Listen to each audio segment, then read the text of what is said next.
이 시간 우리에게 주시는 말씀은 요한복음 11장 17절에서 27절까지 말씀입니다. 예수께서 와서 보시니 나사로가 무덤에 있은지 이미 나흘이라. 베다니는 예루살렘에서 가깝기가 한 5리쯤 되매 많은 유대인이 마르다와 마리아에게 그 오라비의 일로 위문하러 왔더니 마르다는 예수께서 오신다는 말을 듣고 곧 나가 맞이하되 마리아는 집에 앉았더라. 마르다가 예수께 여짜오되 주께서 여기 계셨더라면 내 오라버니가 죽지 아니하였겠나이다.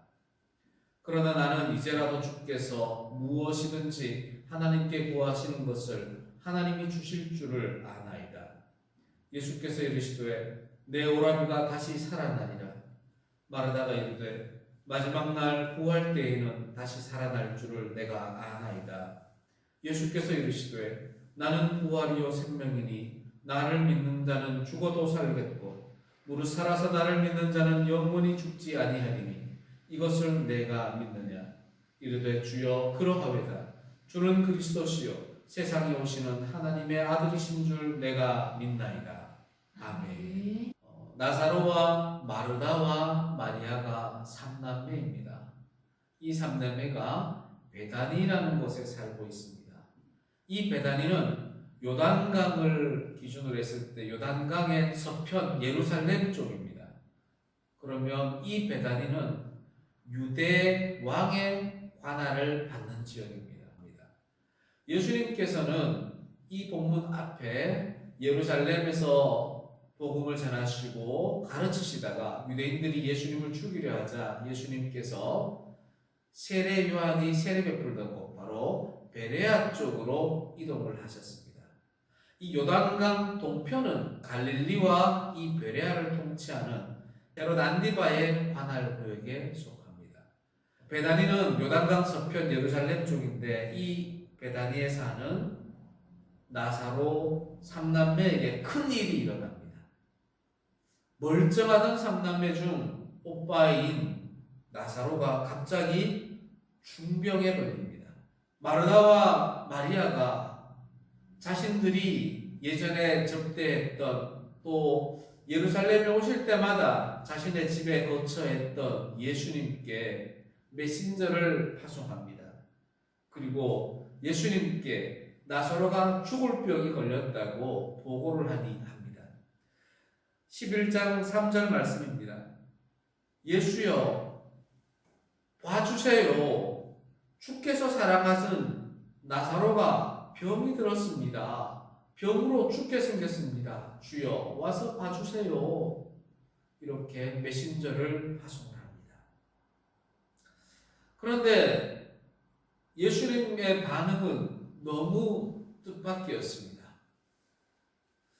요단강만 건너면 금방 올 수 있는 곳인데 예수님께서는 메신저를 향해서 이렇게 말씀하십니다. 이 병은 죽을 병이 아니라 하나님의 영광을 위함이요 하나님의 아들이 이로 말미암아 영광을 받게 하려 함이라. 아멘. 예수님께서는 메신저에게 이렇게 전달하라고 말씀하십니다. 예수님은 지금 나사로 삼남매에게 나사로가 병들어 죽게 될 그 상황을 너희들끼리 감당하라고 말씀을 하시는 겁니다. 물론 예수님께서 마르다와 마리아의 요청을 거절하셨지만 마르다, 마리아 두 자매는 이 상황을 이해는 합니다. 그도 그럴 것이 예수를 죽이려는 유대인들이 이 유대 땅에 가득한데 저 요단 동편 베레아 땅에서 유대 땅 베다니로 넘어오면 이 유대인들이 또 예수를 죽일 것이 아닌가, 예수를 붙잡을 것이 아닌가. 그래, 예수님이 못 오시는 것 당연해. 그러면서도 한편으로 섭섭한 겁니다. 하나님의 영광을 위해서 못 오신다고? 이게 무슨 말이야? 하나님은 사람의 고통, 아픔, 눈물을 통해서 영광 받으시는 분인가? 하나님은 사람의 죽음을 통해서 영광 받으시는 분인가? 정말 하나님께서 영광을 거두시기 위함이라면 이 죽어가는 나사로를 살려주셔야 그게 영광이 되는 것 아닌가? 마르다, 마리아 자매는 도저히 예수님의 그 말씀을 용납할 수가 없습니다. 메신저가 돌아갔지만 돌아오는 그 순간 나사로는 그날 죽고 맙니다. 마르다와 마리아의 섭섭함은 이루 말할 수가 없습니다. 예수님께서 베다니로 가지 않겠다 선포하셨을 때 옆에 있던 제자들은 안도의 한숨을 내쉽니다. 정말 다행이다. 예수님이 저 베다니로 갔다면 우리는 유대인들에게 또 한 번 박해를 당하거나 이번에는 잡혀서 정말 죽을지도 모르는 일이었는데 야, 정말 다행이다. 예수님과 제자들은 그렇게 그곳에서 이틀을 더 머무십니다. 나사로가 죽은 지 3일이 지납니다. 나흘째 날이 밝았습니다. 갑자기 예수님께서 제자들을 모아놓고 말씀하십니다. 11절에서 14절까지 말씀입니다. 죽은 나사로를 깨우러 가자. 제자들이 반대를 합니다. 예수님, 거기 가면 위험합니다. 못 갑니다. 그때 예수님께서 말씀하십니다. 15절 말씀입니다. 내가 거기 있지 아니한 것을 너희를 위하여 기뻐하노니 이는 너희로 믿게 하려 함이라. 그러나 그에게로 가자.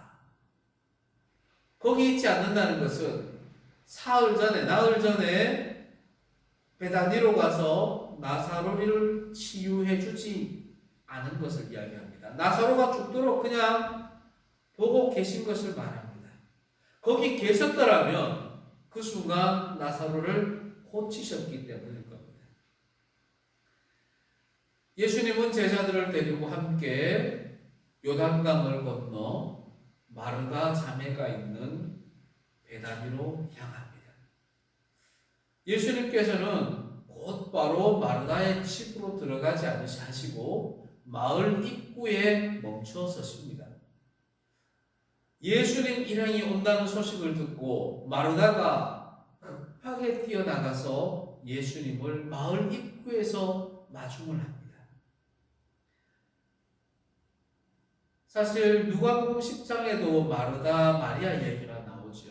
그때에도 예수님을 집으로 모셔오고 집으로 모셔온 예수님께 음식을 대접해서 드시게 한 사람은 마르다였습니다. 마리아는 그때에도 예수님의 발치에 앉아서 예수님의 말씀을 들어드렸습니다. 오늘도 예수님이 온다는 소식을 듣고 먼저 뛰어나가 맞이하는 사람은 마르다였습니다. 이때 마리아는 집 안에 가만히 앉아 있습니다. 오늘 마리아가 집에 가만히 앉아 있는 것은 예수님께 대한 섭섭함의 표시입니다. 예수님이 어떻게 그럴 수 있어?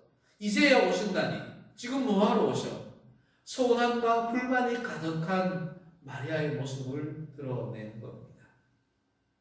마르다 언니도 섭섭하기는 매 한 가지입니다. 능력이 없는 분이라면 섭섭하지도 않습니다.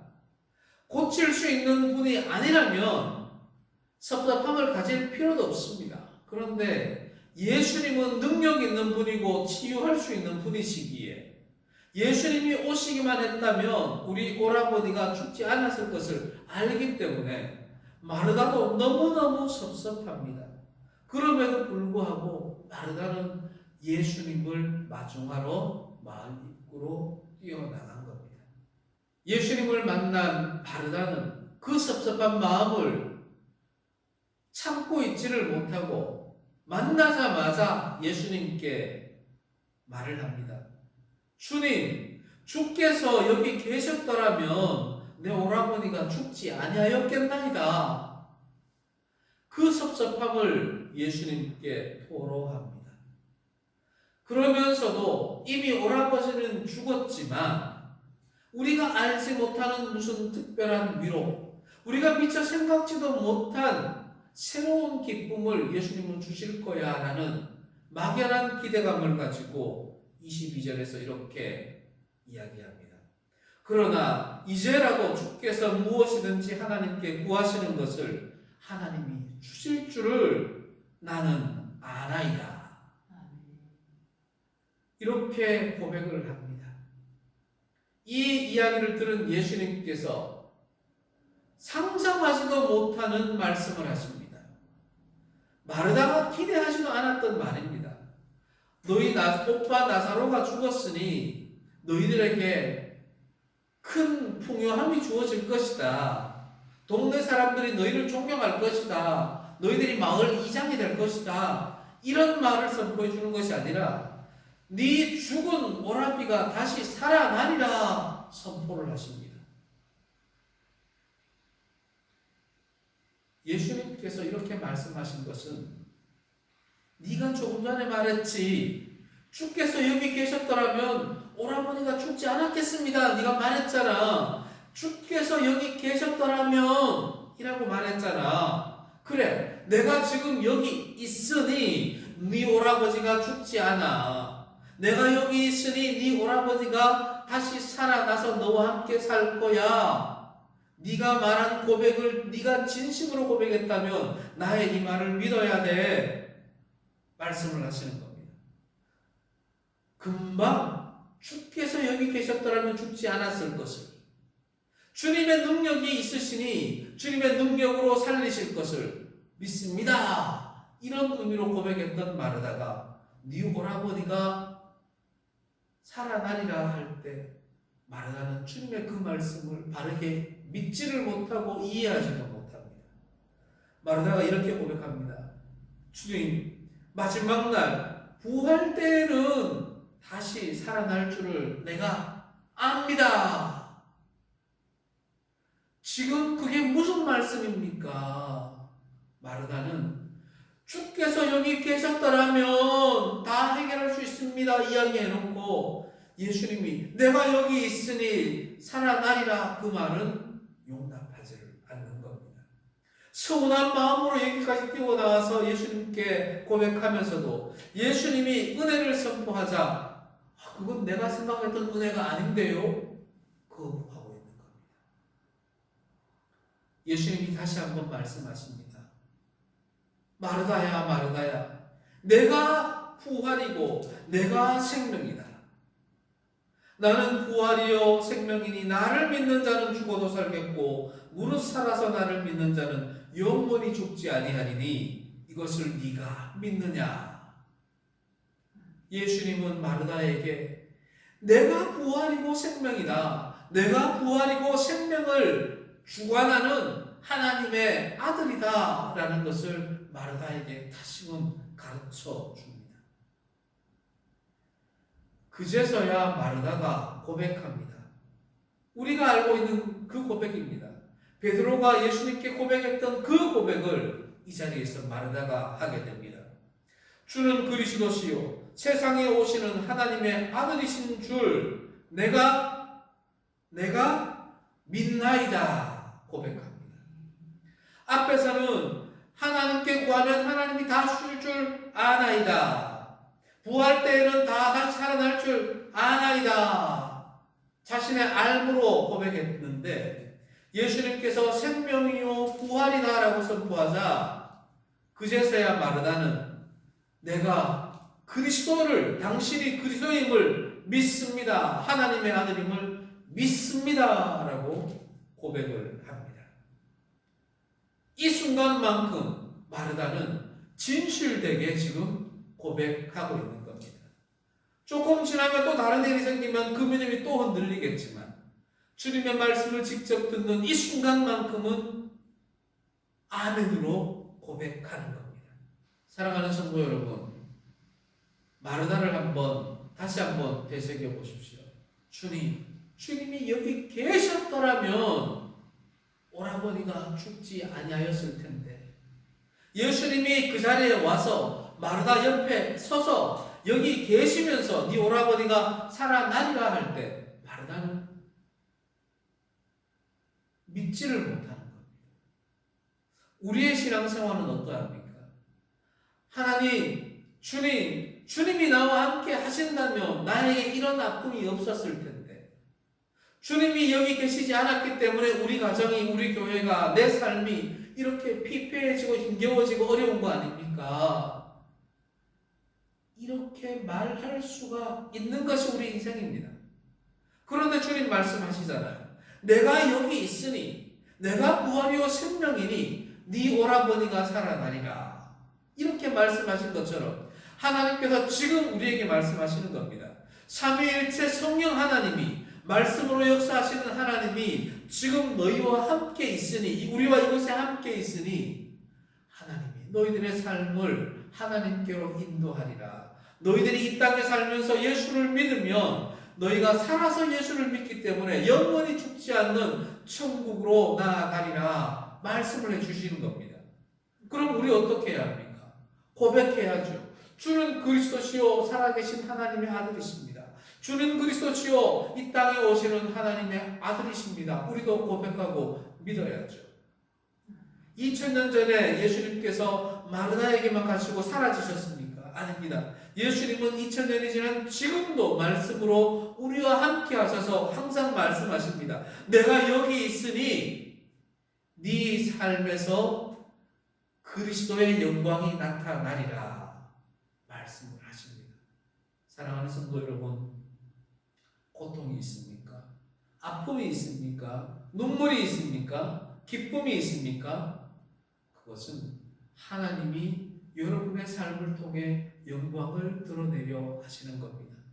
하나님이 말씀으로 성경으로 영광을 드러내시려 끊임없이 여러분들에게 내가 여기 있으니 너의 삶이 구원의 삶이 되리라 선포하실 때 우리가 아멘 주님 내가 압니다가 아니라 내가 믿습니다 고백해야 합니다. 그리할 때 놀라운 하나님의 은혜를 체험하게 됩니다.